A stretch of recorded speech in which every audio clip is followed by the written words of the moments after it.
یہ فقہ حنفی کیسے ہم تک یہ پہنچی سر؟ اس فقہ کو کس نے آگے پہنچایا؟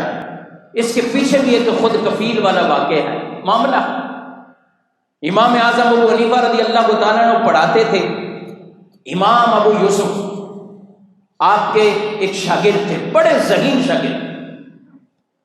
اب جب ان کو امام ابو یوسف پڑھنے آتے تھے، لیکن تھے غریب، گھر کے اعتبار سے غربت میں تھے۔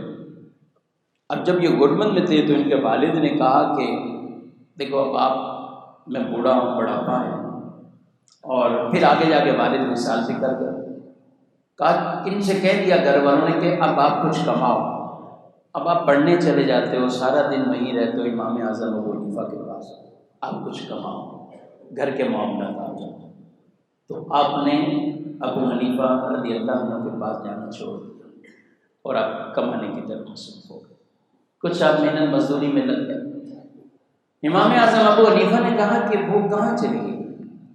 آپ کا نام یعقوب تھا، کدھر چلے گئے؟ پتہ کیا تو کہا کہ ان کو تو گھریلو مجبوریوں نے اس چیز سے دور کر دیا۔ اب اور آپ جانتے تھے کہ یہ کتنا ذہین شخص ہے اور کتنی بڑی یہ دین کی خدمت کر سکتا ہے۔ آپ نے فرمایا میرے پاس لاؤ۔ جب یہ لائے امام ابو یوسف کو تو پوچھا کہ بیٹا کیوں نہیں آ رہے؟ کہا یہ معاملہ ہے۔ کہا گھر کے خرچے کتنے ہیں تمہارے؟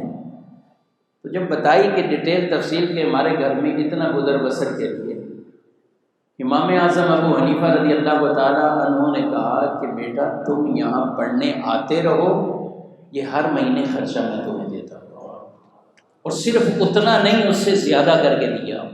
فرمایا ہو سکتا ہے اس نے صرف اپنی کوئی ضرورتیں اہم ہی بتائی ہوں، گھر کے معاملات، کئی چیزیں آدمی ہر چیز نہیں ڈسکس کرتا۔ فرمایا یہ مجھ سے لے،